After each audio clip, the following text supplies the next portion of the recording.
I just want to do a quick video on working with migraines again. So last night had a huge migraine, one of the worst that I've had in a long time. And it's become even more clearer, especially with this level of intensity with my migraines, that it is an emotional thing because, how do I explain this?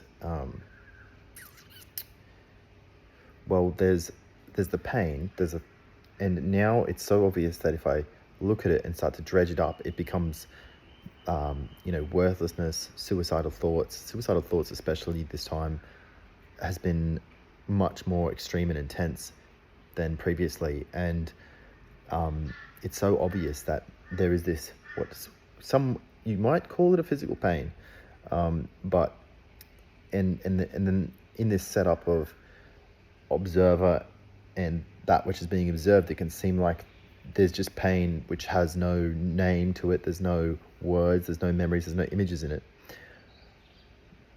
And the painfulness of it kind of, in a way, is forcing our attention away from it. But if you keep bringing your attention back to it and inquiring into it, then you will see that if you do have the same migraines or maybe chronic pain that I do, you will see that it does have thoughts in it. In my case, suicidal thoughts, nihilistic thoughts, everything's hopeless, everything's worthless, there's no point to anything. Which, for me, that this kind of thinking doesn't really fit into my idea of who I am as a person.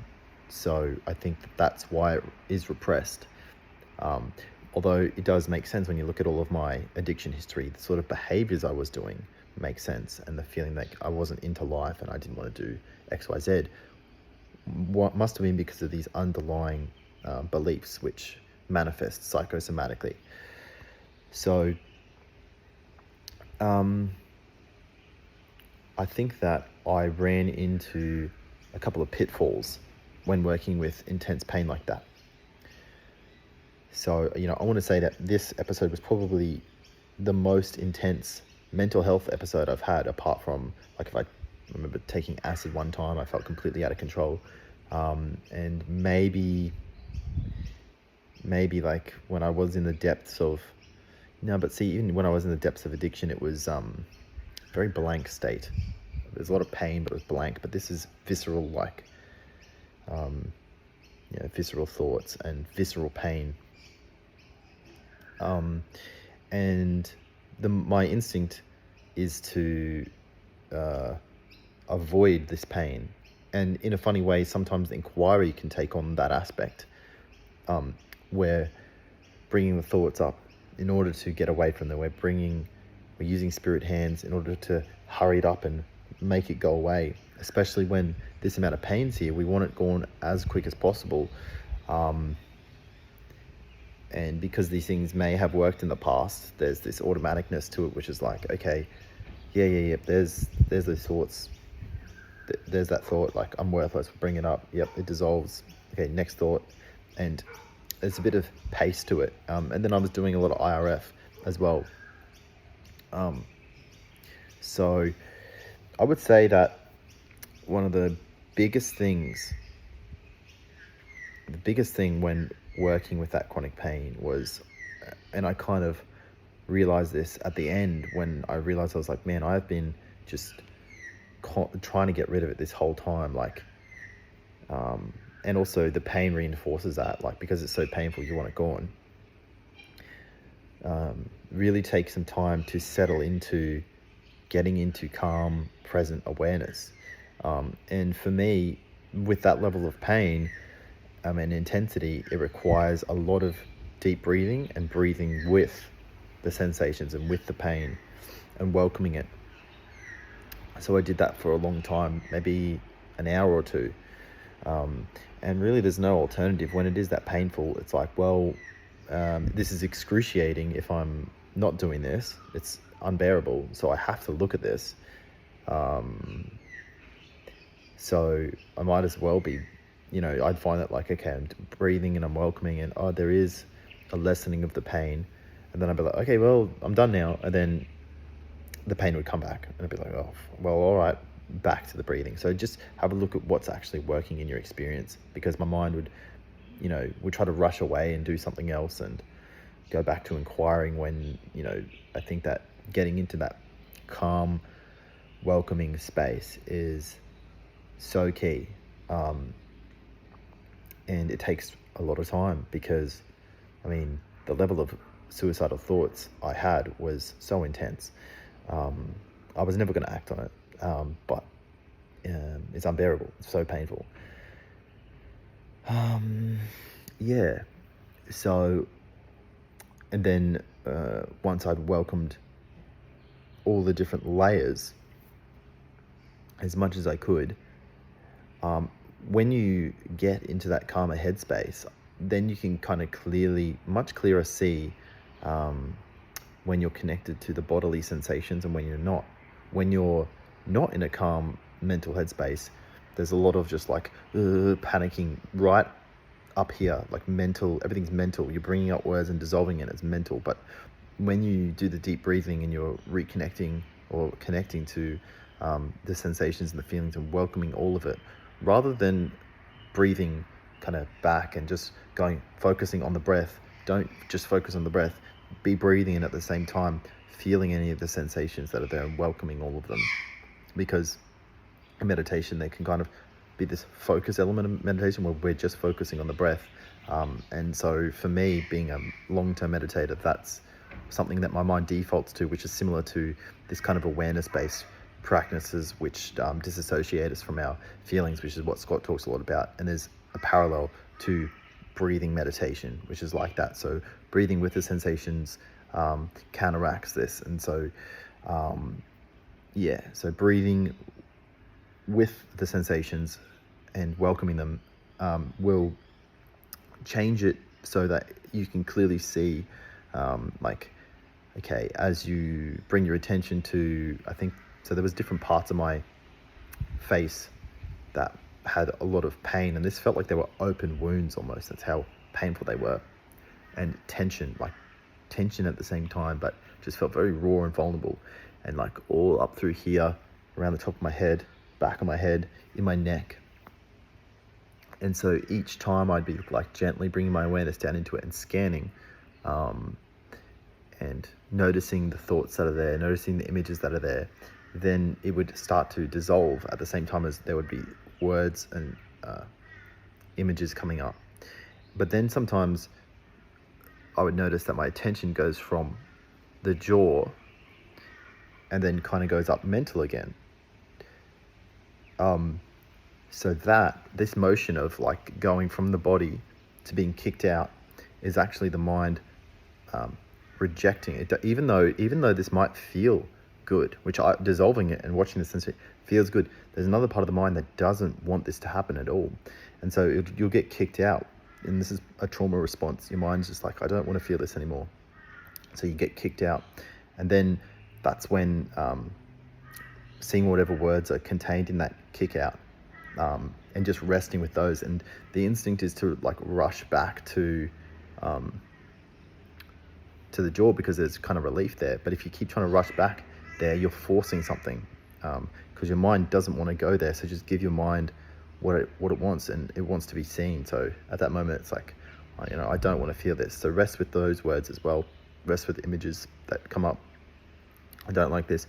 I don't want this to be here. Rest. And this, and you can breathe while this is happening as well. That makes it a lot easier.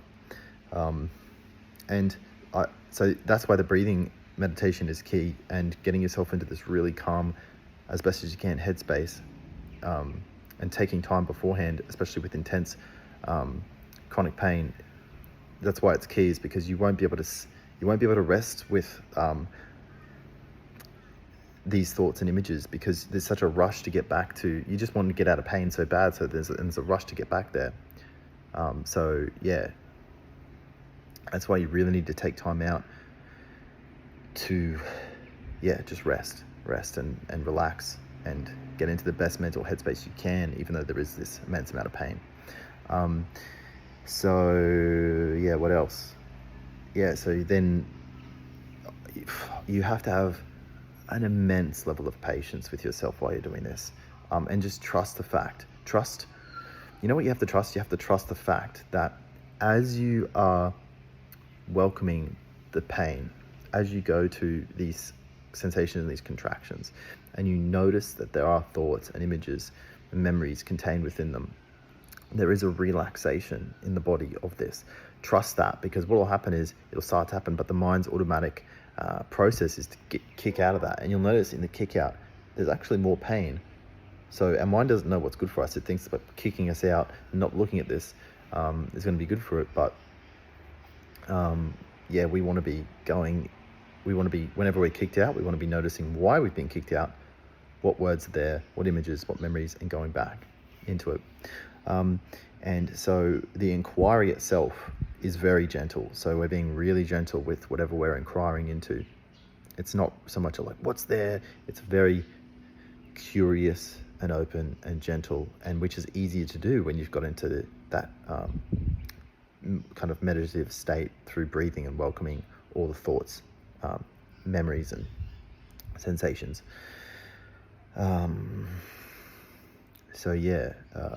What else was I going to say?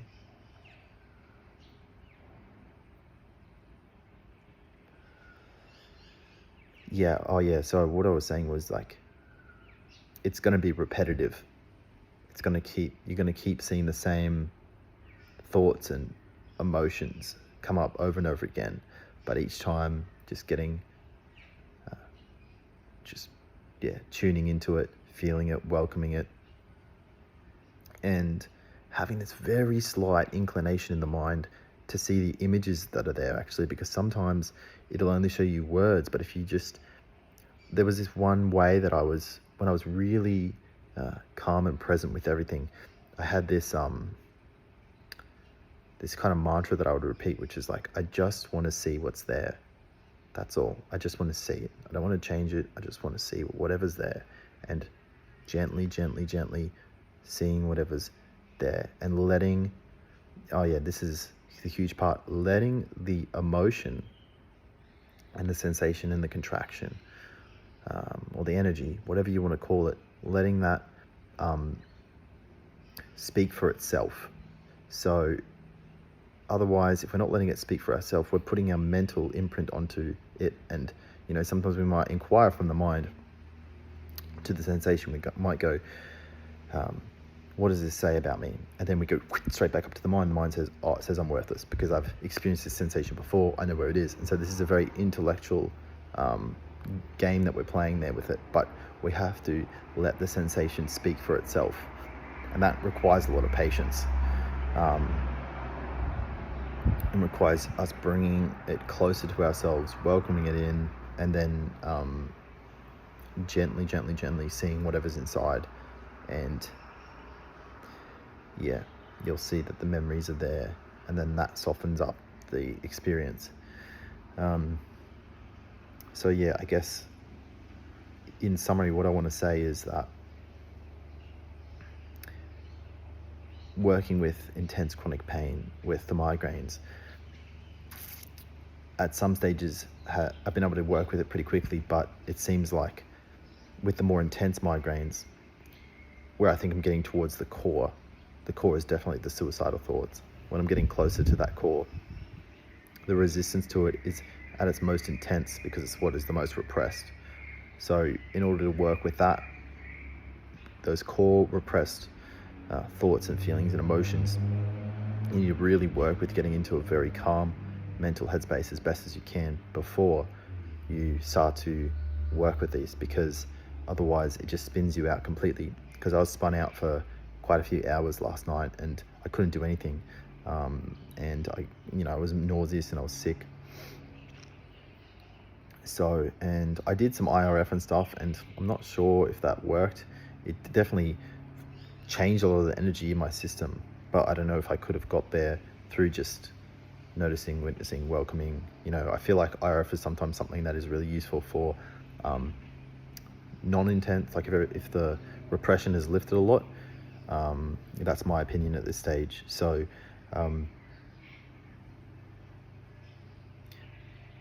and I just want to emphasize that it's going to seem impossible when you're doing this, when you're working with this. It's going to seem like this is never going to end, because you've looked at the same suicidal, worthless thought 100,000 times over the last 6 months, which is which is what I've done. But if you keep looking at the layers of darkness will slowly lift.